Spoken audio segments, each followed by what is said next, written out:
Are you leaving money on the table without even realizing it? Well, today we're going to dive into a pretty powerful shift in business strategy, one that's going to completely change how you think about your customers. We are going to look way beyond the transaction and map out what your customer's journey really looks like. So here's our game plan. We'll start by talking about a super common pitfall, what I call the transaction trap. Then we'll build a whole new model, map it out with a real-world example, find all the hidden goodies, and finally look at how you can actually put all this stuff into practice. All right, first up, let's talk about the transaction trap. Seriously, this is a mindset that costs businesses an absolute fortune, and most of the time, they don't even see it happening. I really want you to stop and think about this for a second. For most businesses, if we're being honest, the answer is, yeah, pretty much, right? The marketing funnel ends, the sale is done, and poof, the relationship just kind of goes quiet. And that, right there, is a huge problem. And look, here's the bottom line. When you see that sales the finish line, you're not just ending a conversation. You are missing out on so much future revenue and the chance to build some seriously incredible loyalty. This slide right here, this shows how so many of those common business pains all trace back to that one short-sighted transactional view. Your service feels reactive because you aren't thinking about their next need. Customers leave because, well, you haven't shown them the next step with you. You miss upsells because you think your job is done. You see? It's all connected. So how do we fix this? Let's look at a totally new and way more profitable way of thinking about your role in your customer's life. And this quote, it just nails it.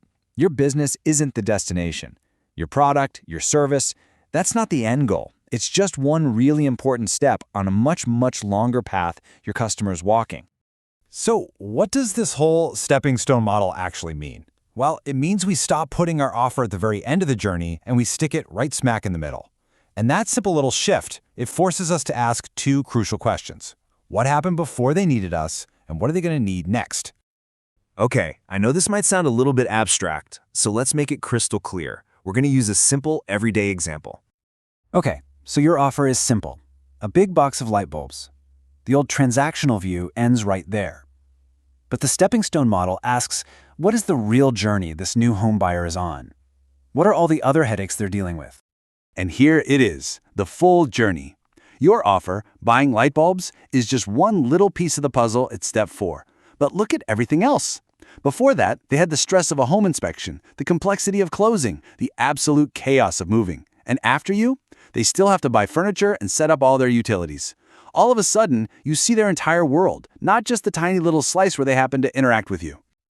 Okay, now this is where it gets really exciting, because once you've mapped this journey out, you've basically created a treasure map of hidden opportunities. Every single one of these steps represents a problem that you can solve. It's a great question, right? Because a map is totally useless if you don't know how to use it. This perspective makes you money by letting you proactively solve their problems at every single step, even the ones that have absolutely nothing to do with your main offer. Just look at this. At step 1, way before they're even thinking about light bulbs, they need a good home inspector. So what do? You create a helpful blog post that builds trust. At step 5, they're totally overwhelmed by furniture choices. So you partner with a local store for a sweet referral discount. You're becoming an indispensable guide for their entire journey. And these solutions can take so many different forms. They could be new services, digital products, or even strategic partnerships. The whole point is you stop just selling a product and you start selling outcomes. And that is how you create customers for life, which dramatically increases their lifetime value and lowers what you have to spend to find new ones. It's a win-win. Now, I know what you might be thinking. Now that you see all these opportunities, you're probably wondering, how do I actually find them without spending all my time on customer research? And you know what? That's a totally fair question. Doing this the old-fashioned way is tough. It involves a lot of guesswork and tons of scattered research. But the good news is that there are new AI-powered tools that can now automate a ton of this process. They can analyze data and customer trends to predict these common challenges. They can literally turn hours of strategic work into an actionable map in just minutes. We'll be sure to link to some options in the description for you. And let's just remember the core principle behind all of this. This isn't about finding clever ways to squeeze more money out of people. It's a fundamental shift. The goal is to move from being purely transactional to being truly, genuinely helpful. Because when you make your customer's entire life easier, the revenue just naturally follows. So, I'll leave you with this final thought. Don't worry about mapping out all 10 steps right now. Just start here. What is the very next problem your customer will face right after they finish their business with you? Answering that one question, that's the first step toward unlocking a more loyal, more profitable, and honestly, a more meaningful relationship with the people you serve.